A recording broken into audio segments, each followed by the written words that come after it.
Jadi kita mulai ya. Assalamualaikum warahmatullahi wabarakatuh. Selamat malam semuanya. Waalaikumsalam warahmatullahi wabarakatuh. Mana Pak? Oke, malam ini kita lanjutkan ya materi kita. Tadi sudah saya singgung di WA Group. Materi kita saat ini adalah ekspor data ya, ekspor data ke PDF dan Excel. Nah, untuk ekspor data ini saya menggunakan plugin dari admin LTE. Jadi jauh lebih mudah untuk membuatnya ya dibandingkan kita harus membuat secara manual gitu, secara manual scriptnya ya. Oke, saya langsung aja kita buka dulu ininya ya, database-nya karena ada perubahan sedikit perubahan database dari strukturnya. Jadi yang saya bagikan itu sudah ada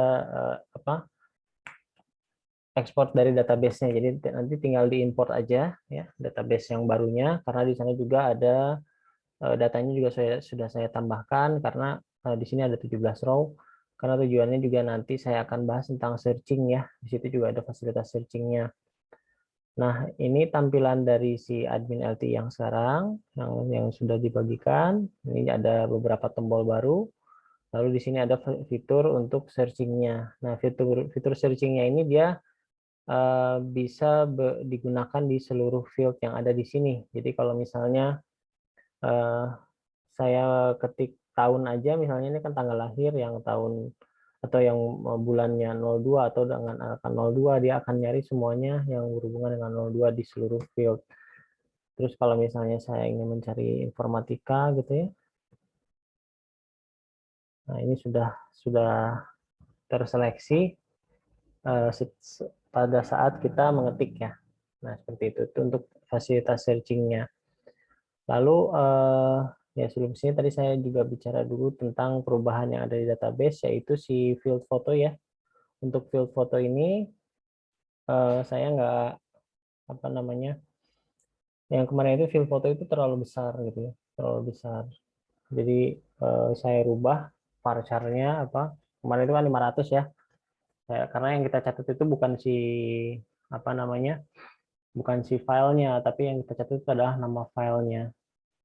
Jadi kalau nama filenya ya tentunya tidak terlalu besar ya, dibutuhkan memorinya. Jadi saya modifikasi lagi database-nya sesuai dengan kebutuhan.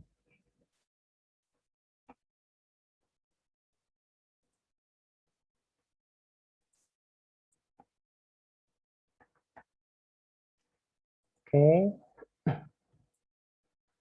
Berikutnya akan saya jelaskan juga tentang ininya ya. Tentang perubahan apa saja yang terjadi. Jadi di sini ada penambahan plugin, nah otomatis ada penambahan script juga ya di sininya, di adminnya gitu. Ada penambahan script, nanti saya jelaskan ya. Nanti saya jelaskan penambahan scriptnya seperti apa. Nah, sebetulnya kalau untuk buat manual itu konsepnya sama seperti waktu kita mau ngeprint. Jadi kita bikin file baru, lalu file baru tersebut dikonversi. Nah, dikonversi ke PDF atau ke Excel. Nah, lalu prosesnya seperti itu ya, logic prosesnya seperti itu. Begitu juga yang print begitu ya. Kalau yang print kan dia langsung kita bikin dulu file HTML, lalu dari file HTML itu bisa kita tampilkan printnya. Nah, otomatis tampilannya bisa kita atur secara bebas. Nah, cuma di sini plugin yang ada di admin LT ini sebetulnya ada dua ini ya, ada dua kegunaan. Kegunaan pertama itu untuk pengelolaan data. Nah, di sini pengelolaan data yang berhubungan dengan pengelolaan data itu adalah seperti searching ya, tadi yang saya contohkan searchingnya. Lalu untuk sorting, misalnya kita nge-sort berdasarkan name gitu ya, terus ascending atau descending, atau berdasarkan nama begitu ya, atau berdasarkan tanggal lahir. Nah, itu lebih ke pengolahan data gitu. Nah, sementara fungsi yang kedua itu selain pengolahan data juga bisa di-copy ya. Kalau misalnya kita sudah sorting misalnya berdasarkan angka terus kita filter yang mau kita cetak hanya teknik informatika saja. Nah,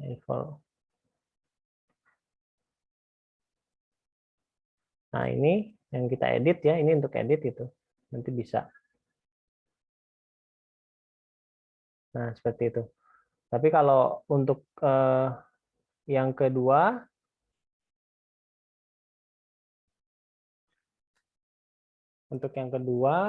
ini apa? Itu untuk laporan gitu ya. Nah, laporan itu kan ada 3 jenis ya di sini. Bisa ekspor ke Excel, ke PDF atau ngeprint. Lalu ini ada si apa CSV ya. CSV juga sama untuk dibukanya oleh Excel. Nah, di sini ada satu lagi tombol itu copy. Kopinya maksudnya dia akan mengcopy semua isi tabel ini ke memori. Nah, dari memori nanti kita bisa paste ke ini apa ya? Ke Word atau ke Excel seperti itu. Lalu ini ada tambahan lagi, ini sebenarnya untuk kolom visibility, bisa kita pilih apa aja yang mau ditampilkan, misalnya nama aja. Jadi ini lebih ke pengolahan gitu, bukan ke laporan. Nah, kenapa ada 2 fitur begini? Karena kalau digabungkan seperti ini nggak akan berjalan secara sempurna ya. Bukan maksudnya kalau fungsinya sih bekerja dengan baik, tapi hasilnya ya tidak seperti yang diharapkan karena kalau untuk pengolahan kita masih butuh si kolom-kolom detail, hapus dan edit ini. Tapi kalau untuk ngeprint itu karena dia satu paket, dia akan membaca si tag tabel ini, maka si detail hapusnya juga pasti ke print gitu. Jadi kalau kita lihat ngeprint yang ini dengan yang di sini ya bedanya terlihat ya. Kalau print di sini, nah dia ngambil dari tabel yang ada gitu.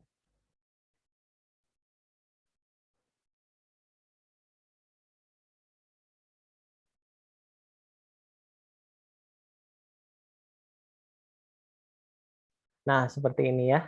Tampilannya seperti ini. Nah, ini kan detail hapusnya ke bawah gitu. Nah, sehingga kalau saran saya sih kalau memang mau apa namanya mau dibuat ngeprint, kita bikin halaman baru aja, halaman baru yang tidak ada detail hapus dan editnya, yang sudah disiapkan tampilannya. Jadi difilter kan biasanya kalau laporan itu difilter per tanggal ya, maksudnya per bulan, per minggu seperti itu. Nah, itu bisa lebih bagus tampilannya. Terus ini yang data mahasiswa ini ya, data mahasiswa ini dia mengambil dari judul dokumennya, title-nya. Nah, ini title-nya. Sehingga title-nya juga saya rubah yang tadinya di sini kan admin LTI ya, si AK Sistem Informasi Akademik itu dirubah juga menjadi itu seperti itu. Ya.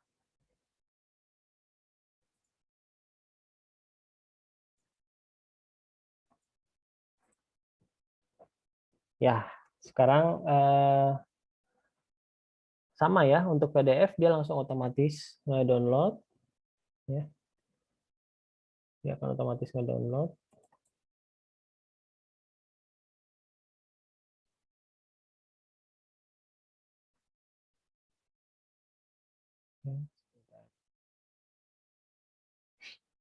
Nah, ini download, kita bisa buka. Dia akan melihat kalau apakah udah ada nama yang sama. Kalau udah ada nama yang sama, dia akan menambahkan seperti ini, double ya. Nanti bisa kita lihat di sini. Nah, hasilnya seperti ini. Jadi yang detail hapusnya ini tetap ke bawah. Makanya kalau misalnya mau dibikin apa untuk laporan, ya sebaiknya jangan digabungkan dengan si pengolahan gitu. Pengolahan ini kan pengolahan, digabungkan dengan pengolahan. Jadi khusus misalnya kita bikin satu lagi page untuk laporan yang isinya hanya untuk ekspor Excel, PDF atau print. Nah, itu nanti pilihan bisa kalian ini ya, bisa kalian modifikasi seperti itu. Nah, ini saya gabungkan sebagai contoh programming script-nya begitu. Nah, nanti bisa bisa kalian modifikasi sendiri. Nah, sekarang untuk Excel ya, sama ya. Kalau Excel juga sama, tinggal diklik langsung dia akan menghasilkan file Excel kalau dibuka. Sebentar ya, kita tunggu.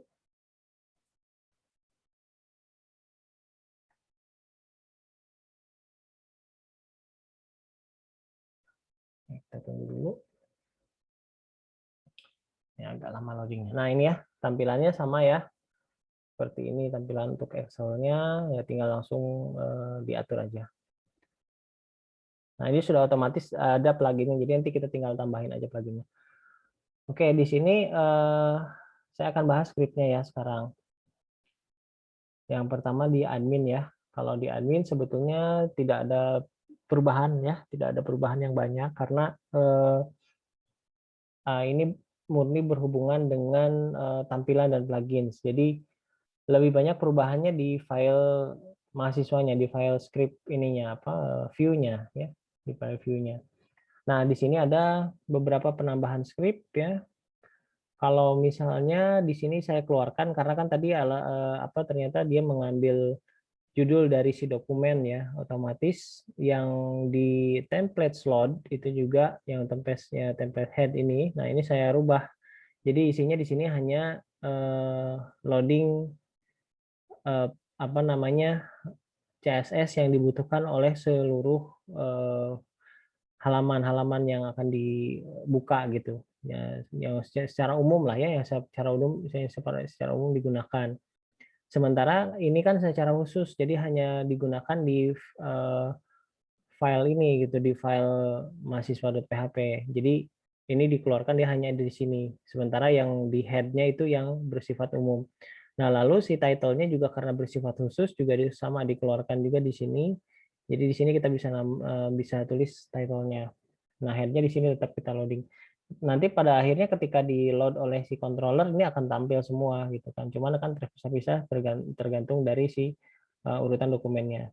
Jadi kalau misalnya nanti kita mau nge-load misalnya halaman dosen gitu yang tidak ada data tables-nya, itu tidak perlu ada ini gitu. Jadi hanya yang loading untuk ininya saja, apa head-nya saja.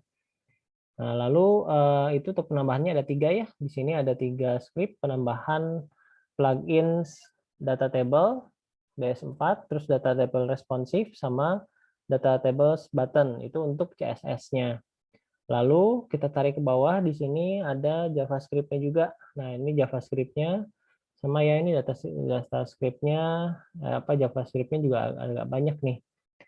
Ini dari sini sampai sini ada semua plugin-plugin yang dibutuhkan. Ya, ini JavaScript semua. Ini ada data tables BS4 seperti yang di atas, terus responsive ya, data table responsive, data tables button ya, ini juga. Nah, ini 2 file yang berbeda, jadi di load-nya dalam satu folder yang sama. Terus ada JSZip ya, JSZip ini buat yang Excel, buat CSV gitu ya, buat copy. Terus PDFMake ya, PDFMake ini buat pembuatan PDF-nya. Ya, lalu ada buttons, nah ini untuk tombol-tombolnya seperti itu. Data table button.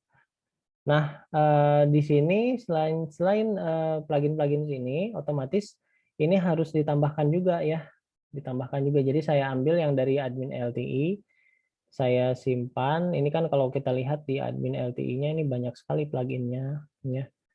Ini kan banyak sekali ya, yang semuanya mungkin belum kita gunakan gitu, belum kita perlukan. Nah, karena yang kita perlukan data tables, berarti itu saya copy yang tadi tuh, yang seperti data table BS4, button, dan responsive. Nah, ini saya gabungkan di sini, di asset, terus masukkan ke plugin. Nah, ini ya. Nah, ada data tables BS4, button, responsive ya, sama JSZip dan PDFMake. Nah, ini penambahan pluginnya. Nah, ini wajib ada di sini karena ini berada di aset folder CI. CI-nya itu kan adalah base URL-nya ya. Base URL terus aset plugin, sehingga di sini juga script-nya base URL, aset plugin selalu diteruskan ke belakang apa yang berbedanya. Yang samanya sih bisa dibikin seperti ini. Nah, ini untuk script-nya. Lalu nah, ini ada JavaScript-nya juga ya. Nah, JavaScript-nya di sini fungsi untuk si data tables-nya. Nah, untuk data tables itu sendiri, ya. Nah, dari Dari sini biasanya JavaScript itu dia memanggil ID ya. Nah, ID dari sebuah komponen yang berada di dokumen. Nah, untuk plugin-plugin dataset ini dia mengambil ID-nya sebuah tabel. Jadi nama example ya, nama example 1 ini adalah sebuah ID dari sebuah tabel di atas. Jadi kalau kayak saya scroll di atas, nah ini ya, tag table, dia dikasih ID, nah ID-nya example. Ini harus sama persis ya, jangan boleh, maksudnya nggak boleh beda huruf besar, huruf kecilnya. Ini ID-nya, jadi ID itu kayak semacam mungkin variabel kali ya, penamaan lah, nanti dipanggil di bawah. Nah ini sama persis example 1, terus nah ini kan ini saya highlight makanya dia nyala nih. Nah ini example 1, lalu di sini juga ketika ada perintah button container append to, example 1-nya juga tetap harus sama ya. Example 1-nya lalu tambahannya adalah wrapper. Nah jadi ini ya yang harus sama persis. Kalau ininya beda atasnya ada yang beda, otomatis tidak berfungsi gitu. Nah, terus di sini ada beberapa option, pegging, leg change, to search ya, order, responsive button ya. Nah, ini sebetulnya perintah-perintah yang ada dari data tables, di mana data tables itu sebetulnya juga plugin yang digunakan oleh admin LTI ya. Jadi kayak semacam third party-nya lah gitu. Ya, di sini sudah lebih mudah kita untuk membuat sebuah program dibandingkan kita harus membuat secara manual begitu. Nah, sekarang coba ya kita tes. Kalau misalnya ini kan pegging nation tuh kalau penomoran halaman ya. Kalau misalnya batasnya tuh defaultnya ada 10. Kalau kita rubah jadi false ya. Kita rubah jadi false. Nah, ini kan ada penomoran nih. Halaman 1, halaman 2 karena halaman satunya 1 sampai 10, halaman 2-nya sisa datanya seperti ini, ada 2. Nah, kalau tadi sudah diganti peggingnya dinonaktifkan, kalau kita di refresh, nah ini akan hilang ya. Dia akan hilang. Dia akan menampilkan data secara keseluruhan. Nah, jadi seperti itu. Nah, ini juga melekat dengan si length change. Length change itu yang batas yang ingin ditampilkan. Kalau misalnya ini true, otomatis si length change-nya juga ikutan jadi true. Karena dia terikat.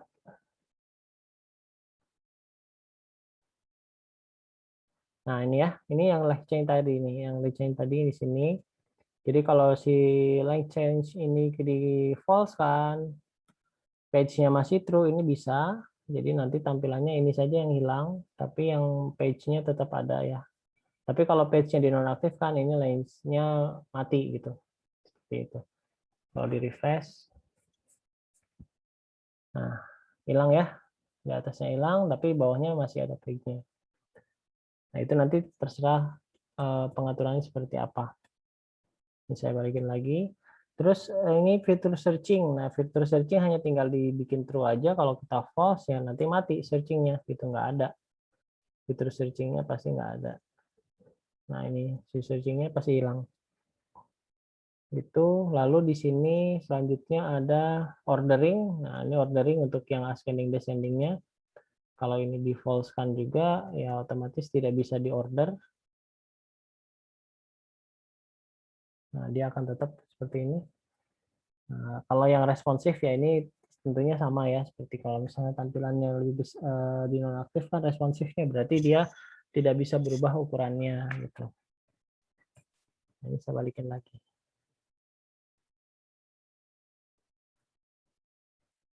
Nah, kemudian buttons. Nah, ini ada button copy, CSV, Excel. Ya, ini tinggal sembarangan karena ada kode-kodenya ya. Misalnya saya ganti nih salah ketik misalnya kayak begini, ini nanti pastinya tidak keluar atau malah error biasanya. Nah, kalau ada error, nah dia nggak akan keluar sih tombolnya. Walaupun kesalahannya cuma 1. Tapi kalau misalnya benar, ini sebaiknya dihilangkan misalnya ya. Hilangkan misalnya. Nah, hilangkan ya. CSV-nya hilang gitu. Tapi kalau yang ada tentang yang copy, Excel, PDF, print, sama view seperti itu.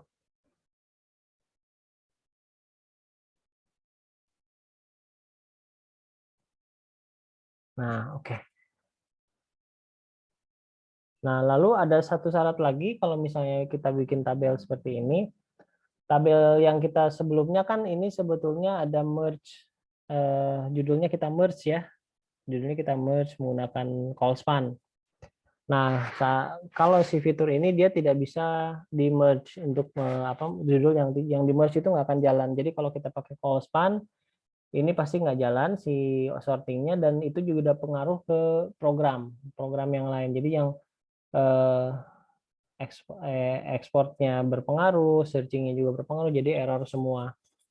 Nah, supaya mengantisipasi itu, kenapa sih dia nggak bisa? Karena dia searchingnya sudah berdasarkan satu kolom satu judul, jadi nggak bisa satu judul dipakai oleh 3 kolom seperti yang call span kemarin gitu.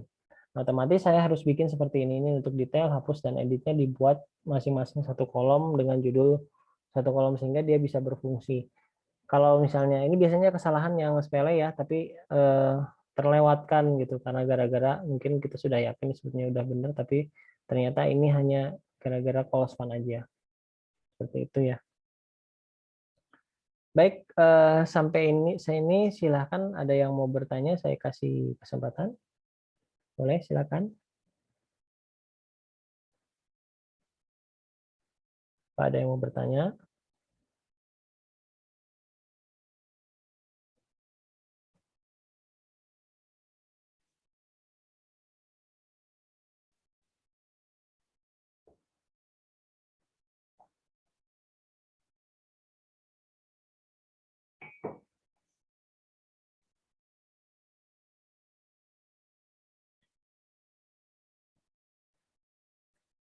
Baik, apa cukup jelas materinya?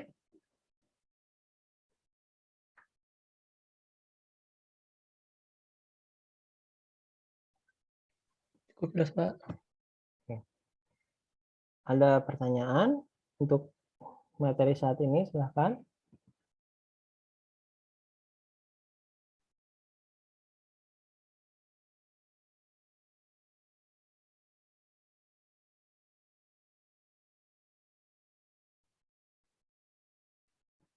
Oke, kalau tidak ada pertanyaan, saya lanjutkan ya pembahasannya.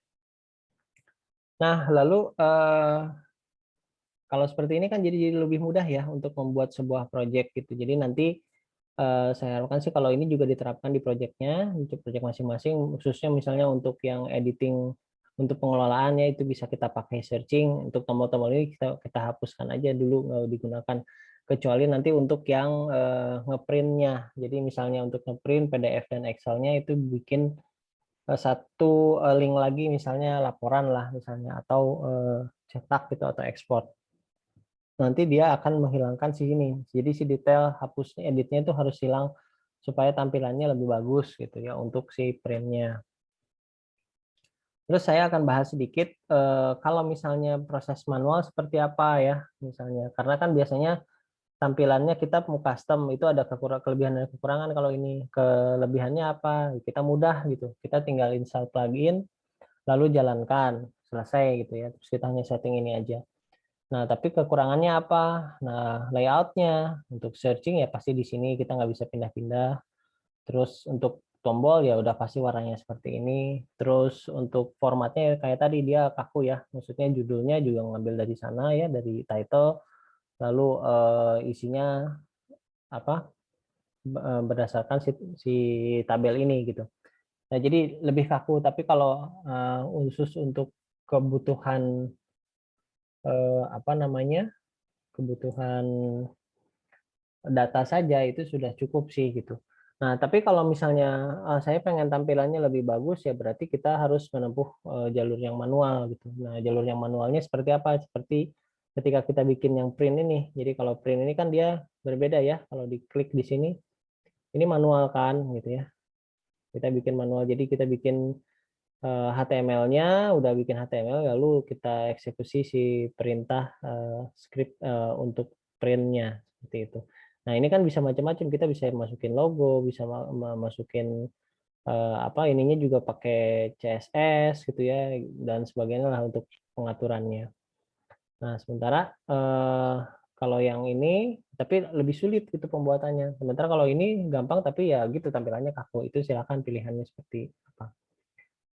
Nah, saya kasih contoh aplikasi yang pernah saya buat ya, yang pernah saya buat yang masih menggunakan PHP native ya, yang masih menggunakan PHP native.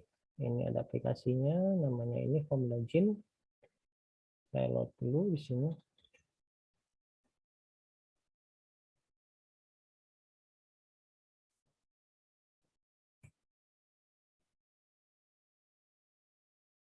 Malah jadi ke searching. Localhost form login.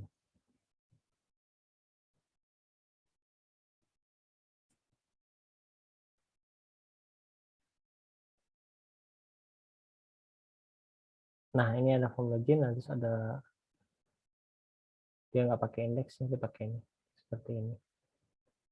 Nah, ini modelnya seperti ini ya, si data MHS-nya seperti ini.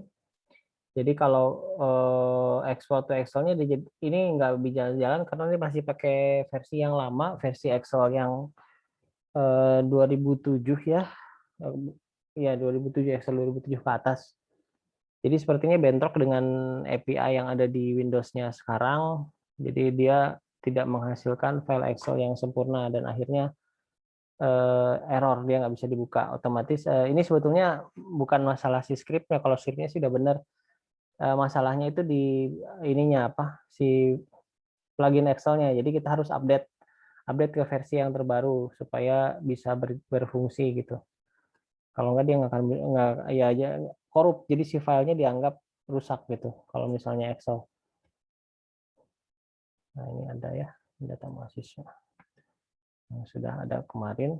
Nah lalu kalau yang ekspornya itu ekspornya berfungsi ya kalau untuk PDF-nya. Kalau PDF-nya ini saya menggunakan DOM PDF dan ternyata setelah saya searching untuk yang admin LT juga sama, dia menggunakan DOM PDF gitu. Nah ini tampilannya, ini belum membuat HTML ya, untuk membuat HTML juga. Nah seperti ini tampilannya. Ini masih sederhana karena saya membuat HTML sederhana, bisa dibikin sebagus mungkin nanti ya. Nah prosesnya seperti apa untuk pembuatannya? Ini saya buka dulu. Fungsinya di sini ada.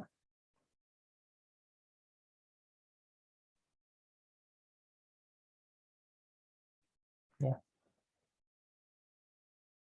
form login. Nah, form login di data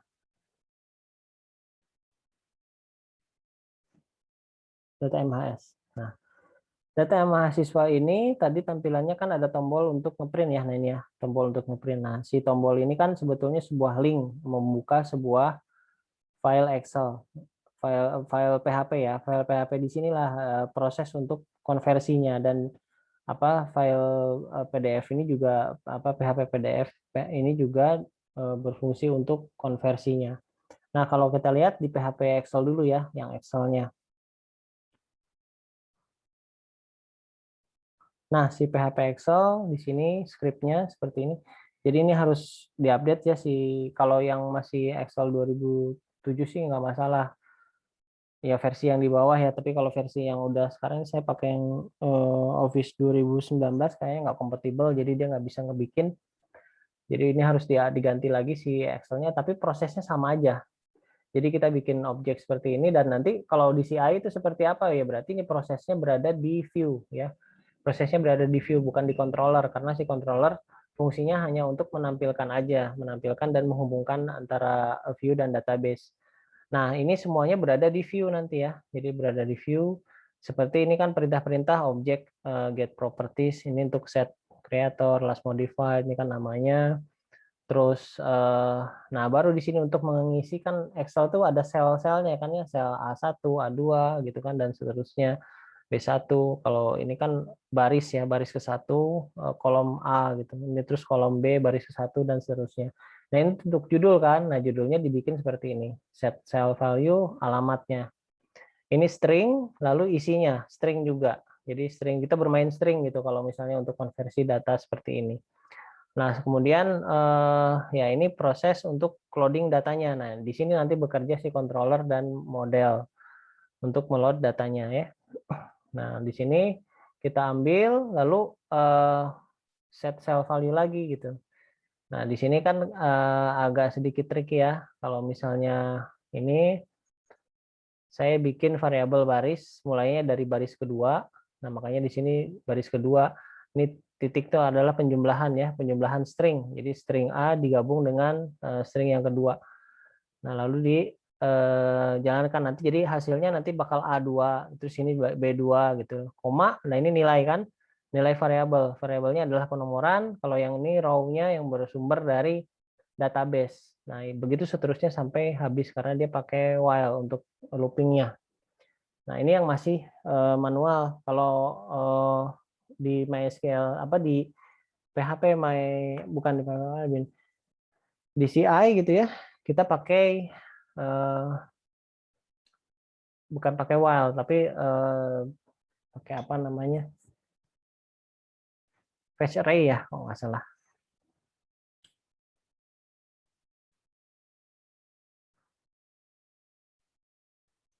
Bentar.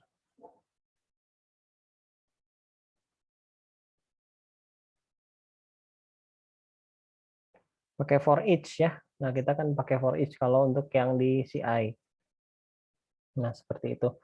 Nah, ini baru proses untuk isi data Excel-nya saja. Nanti setelah prosesnya selesai, baru berhubungan dengan file. Mulai kita setting nama filenya, lalu setting title-nya, dan ini 3 baris terakhir ini yang paling penting untuk eksekusi si programnya. Jadi si program Excel-nya dipanggil, nah di sini baru dilakukan rendering. Jadi dilakukan yang tadi ini dokumen yang udah kita bikin baru dirubah menjadi Excel gitu. Nah, seperti itu. Nah, ini sebetulnya error karena memang Excel saya udah terlalu jauh dengan versinya dengan yang sebelumnya. Nanti bisa di-download aja, cari yang versi ininya lebih baru. Tapi prosesnya sama seperti ini ya, kurang lebih. Cuman yang dicari yang PHP Excel ya, PHP Excel. Banyak kok di internet, saya juga dapatnya free ya. Terus itu selesai untuk Excel-nya. Lalu gimana untuk PDF-nya? Nah, pada dasarnya sama PDF-nya, cuman prosesnya sedikit berbeda dibandingkan yang Excel. Ini kita lihat PHP PDF-nya. Nah, jika Excel itu dia langsung nge-setting kolom-kolomnya ya, kolom barisnya langsung disetting. Kalau di sini di PDF kita bikin sebuah dokumen HTML, tapi dokumen HTML itu ditaruh di sebuah variabel string. Nah, ini. Nah, makanya di sini ada variabel string. Saya kasih nama HTML. Nah, di sini isinya berupa dokumen, bukan dokumen, script ya, script HTML dimasukkan ke dalam satu variabel. Sehingga nanti bentuknya seperti ini, kutip HTML. Nah, ini sengaja dibikin seperti ini supaya lebih gampang editingnya. Jadi potongannya saya bikin parsial supaya nggak susah gitu. Parsial dulu. Nanti setelah parsial nanti sistemnya penambahan sedikit-sedikit. Nanti kalau misalnya karena ini kan HTML ya, kita bisa sisipkan script apa namanya, script PHP-nya juga gitu. Nah, ini tinggal nambahin aja, ini kan HTML titik sama dengan, ini artinya apa? Ini kan sama dengan seperti ini, HTML sama dengan HTML plus tambah string yang baru apa. Jadi ini HTML yang lama, HTML yang baru sama dengan HTML yang lama ditambah string yang baru. Nah, ini kan string yang barunya. Terus sampai sini penambahan, lalu di sini ada script PHP-nya untuk menampilkan HTML. Nah, di sini ada lagi penambahan lagi ya, HTML sama dengan HTML terus untuk menampilkan data. Nah, sampai hasilnya close ya, seperti ini. Nanti setelah sampai sini udah lengkap nih si dokumennya, jadi yang piece by piece itu digabung sudah lengkap. Nah, nanti baru dieksekusi untuk pembuatan si PDF-nya. Jadi kalau sudah selesai si HTML-nya, mulai di sini DOM PDF-nya diambil ya, di load. Nah, langsung di sini ada perintah untuk, nah di sini DOM PDF load HTML. Nah, ini di sini dia proses untuk pembuatan menjadi PHP-nya. Nah, kalau yang bawah itu untuk settingnya, setting kertas, baru dia melakukan render. Jika sudah selesai semua setting-settingannya, baru dia di streaming atau apa namanya, di render lah, dimulai render. Nah, langsung jadi ya, langsung bisa jadi. Nah, itu proses manualnya. Memang rumit, tapi tampilannya bebas ya. Maksudnya kita bisa setting logo di sini, terus kita bisa kasih gambar pakai, maksudnya tampilannya juga bisa pakai si Bootstrap ya, tapi berupa HTML ya, semuanya berupa HTML seperti ini. Nah, lebih fleksibel dari sisi tampilan, tapi lebih sulit dalam pembuatannya. Begitu juga yang Excel ya, tampilannya bisa lebih variasi, tapi ya sulit untuk membuatnya gitu. Lebih panjang lah, langkah-langkahnya lebih panjang, lebih teliti. Tapi kalau yang menggunakan plugin ini ya ini sudah langsung ada ya. Cuman ya tampilannya seperti itu. Jadi ada kelebihan dan kekurangan itu, silahkan mana yang mau digunakan silahkan saya kembalikan ke masing-masing ya. Nah, kalau saya sih lebih cenderung ke yang sudah ada pluginnya karena memang lebih praktis ya. Jadi kita lebih fokus untuk ke pembuatan fungsi-fungsi yang lain atau fasilitas dari si aplikasi tersebut begitu. Oke, sampai sini silahkan yang mau bertanya. Kalau ada yang kurang jelas, boleh ditanyakan. Ini pertemuan 14 ya, berarti minggu depan kita terakhir. Nah, mungkin kita akan bahas sedikit tentang proyek ya untuk pertemuan sekarang.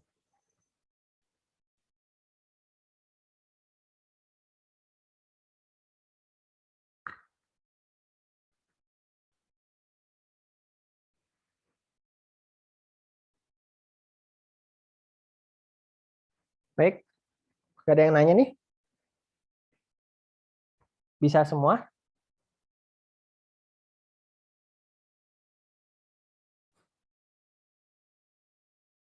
Halo?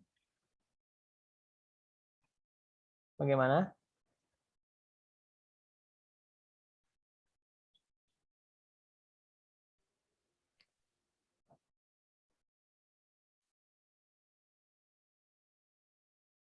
Ya, ada yang mau bertanya, silakan. Suaranya nggak kedengar. Oke, tadi siapa yang mau bertanya? Silakan open mic.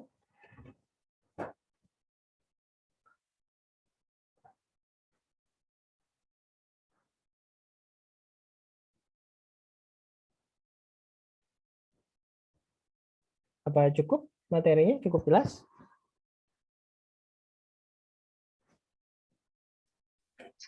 Sepertinya nggak ada, Pak. Ada ya. Mudah-mudahan bisa nih. Pada nggak nanya.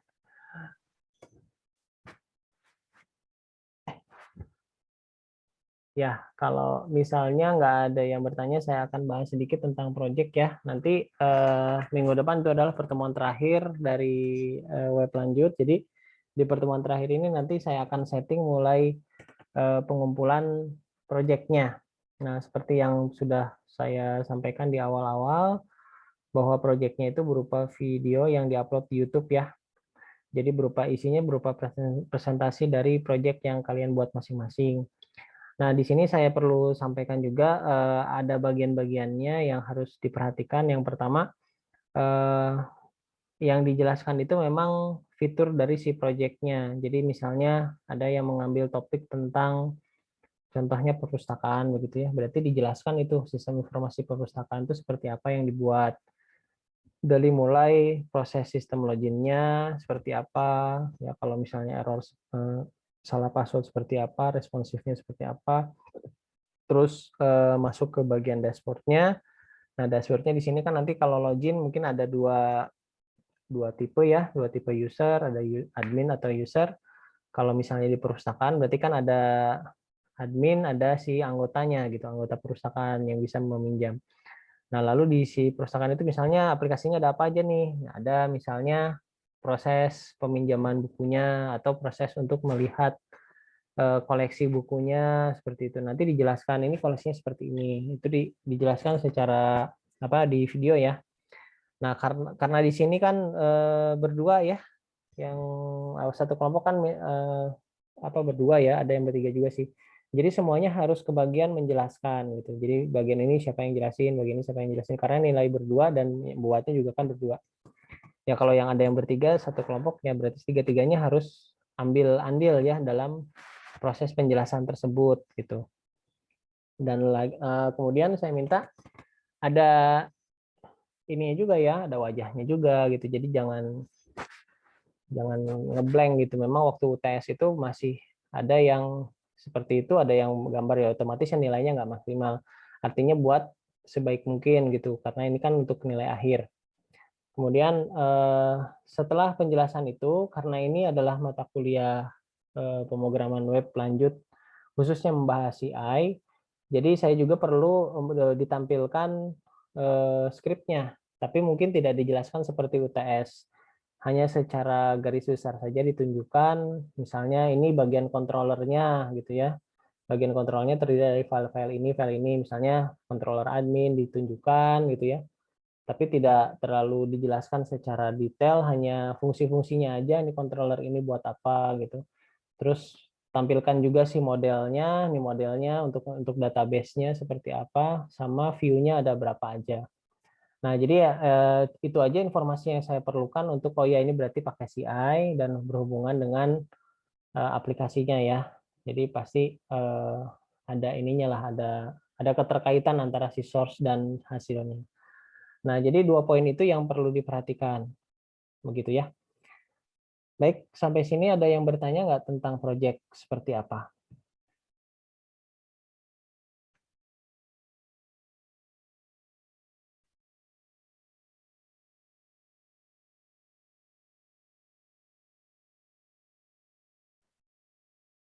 Cukup jelas untuk proyek? Nanti kalau nanti Bapak, ya gimana? kalau untuk pengumpulannya itu pas UAS-nya, Enggak, apa jadi gitu? pas batas akhir. Kalau pas UAS itu adalah batas akhir, jadi nggak boleh lebih dari pas UAS ya.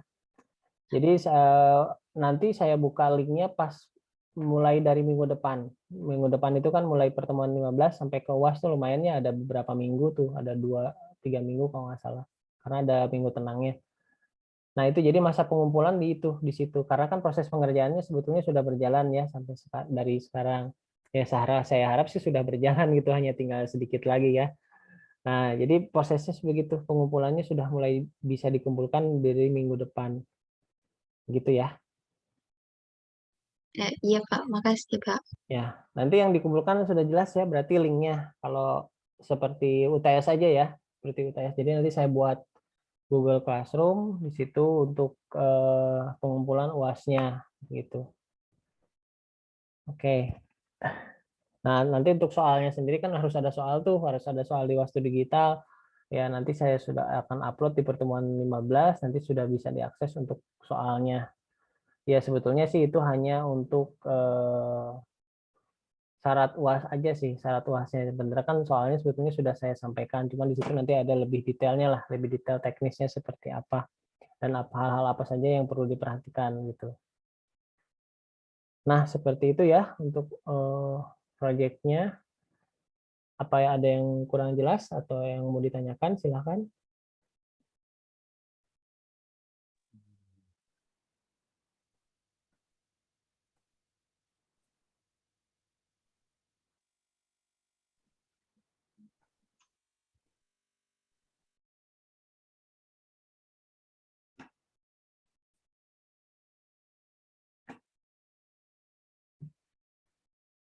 Oke, cukup jelas proyeknya, mudah-mudahan bisa ya.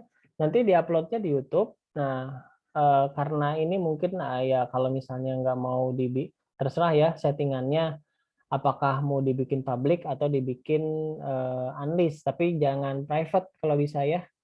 Jadi jangan sampai terulang lagi kayak waktu UTS, nge-settingnya private karena nggak mau dilihat orang lain, sebenarnya nggak masalah sih, mau private juga, tapi yang penting email saya harus di-include dulu, jadi supaya saya bisa buka gitu. Kalau dibikin private itu, tanpa masukin emailnya ya nggak akan bisa diakses gitu. Jadi hanya khusus bisa diaksesnya ya hanya email-email tertentu aja kalau private. Jadi saran saya sih kalau mau misalnya videonya nggak mau dilihat secara publish ya di publikasi nggak masalah, tinggal pilihannya unlist aja. Nah kalau unlist kan yang di share hanya tinggal linknya saja. Jadi saya bisa langsung akses linknya karena yang dikumpulkan adalah linknya kan ya. Jadi nanti saya akses linknya. Nah jadi di apa di uploadnya tipenya unlist ya, jangan private gitu. Nah, supaya saya bisa akses. Tapi kalau misalnya publik, saya itu lebih bagus ya. Kalau publik sih berarti semua orang bisa akses gitu. Tapi kan ini biasanya berhubungan dengan privacy ya. Misalnya kalau saya mau nggak mau ditampilin ya itu silahkan sih, nggak masalah ya, haknya gitu. Karena saya sih sebetulnya intinya ingin melihat presentasinya dan melihat sejauh mana kemampuan pembuatan proyeknya. Ya karena berhubung ini kita dari masa pandemi ya, jadi agak sulit juga untuk melakukan presentasi. Berarti ini ya salah satu pilihan yang saya tempuh untuk bisa mengukur sampai mana kemampuan apa namanya programming di web lanjut ini begitu. Nah, sampai sini ada yang mau ditanyakan? Teknis YouTube-nya sudah saya sampaikan ya. Jadi seperti itu. Jadi seperti yang inilah apa channel YouTube yang saya buat ini yang khusus untuk kuliah ya. Ini kan saya upload di YouTube tapi itu unlist. Jadi nggak semua orang bisa akses. Jadi yang hanya saya bagikan linknya saja yang bisa mengakses. Kalau di searching secara umum di YouTube itu nggak akan ketemu gitu. Ya, paling kalau temu channel saya aja, tapi si videonya nggak akan bisa diakses. Diaksesnya harus menggunakan link, jadi pakai unlist lah seperti itu.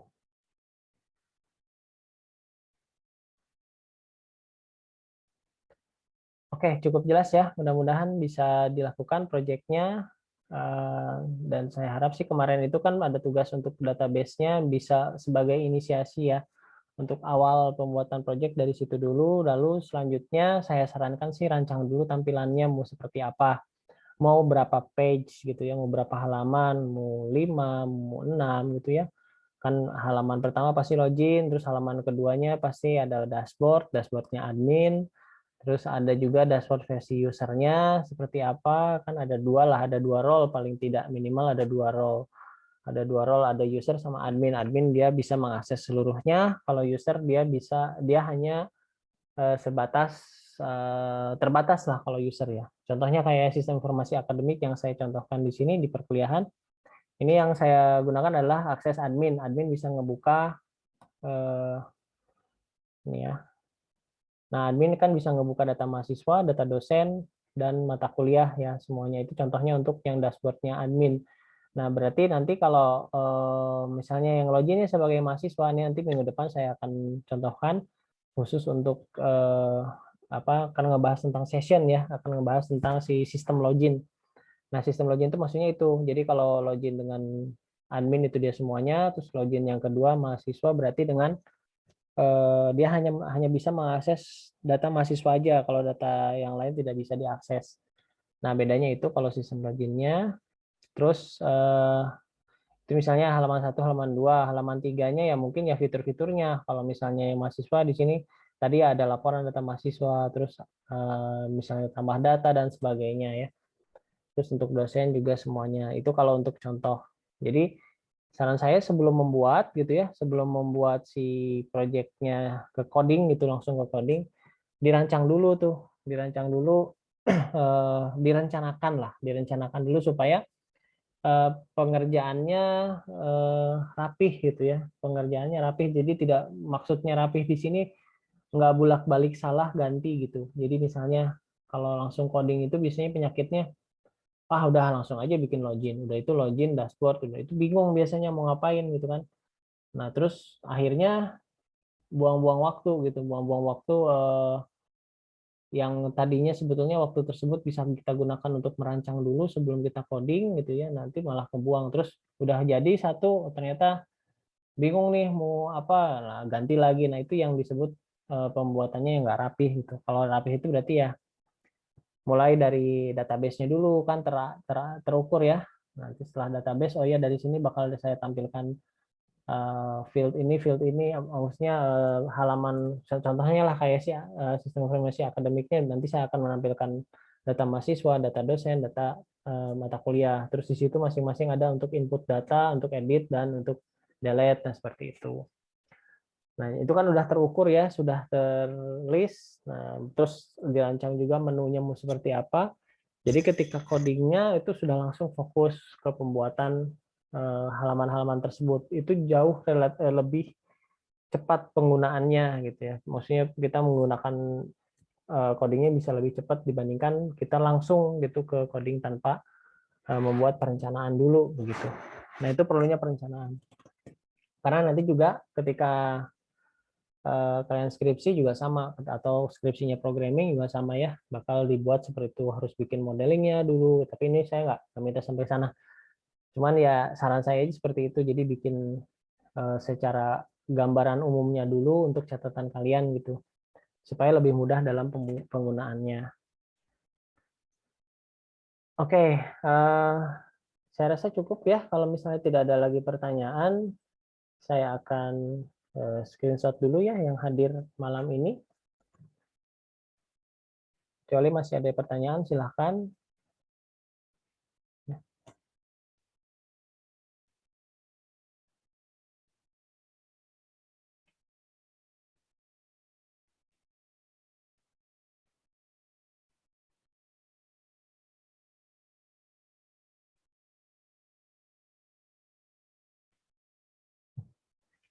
Oke, saya screenshot ya.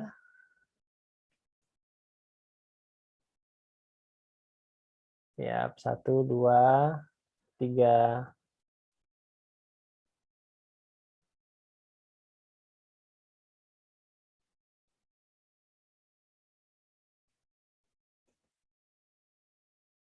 Oke, sebentar ya, saya save dulu.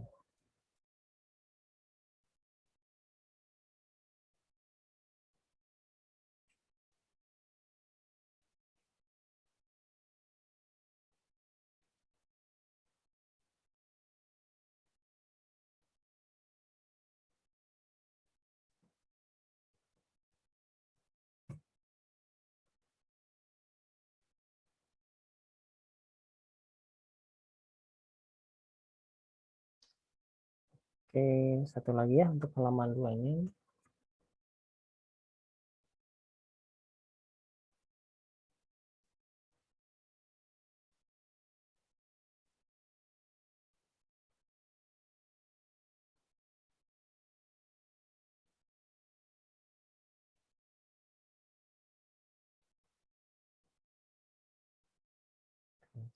Saya cek dulu.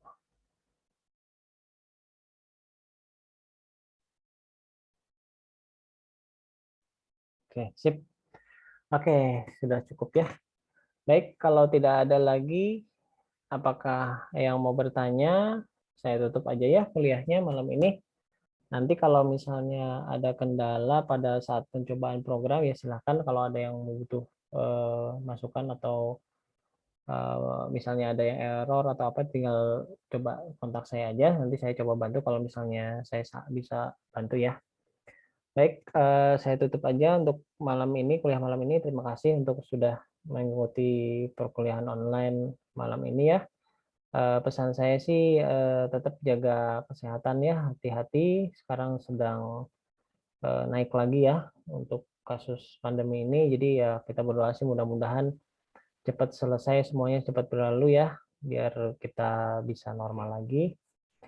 Nah, paling itu saja dari saya ya. Terima kasih. Cukup sekian dari saya. Wassalamualaikum warahmatullahi wabarakatuh. Selamat malam semuanya. Waalaikumsalam Pak. warahmatullahi Makasih. wabarakatuh. Terima kasih Terima kasih, Pak. Pak. Makasih Pak. Oke, saya close ya. Terima kasih, sama-sama. Baik Pak.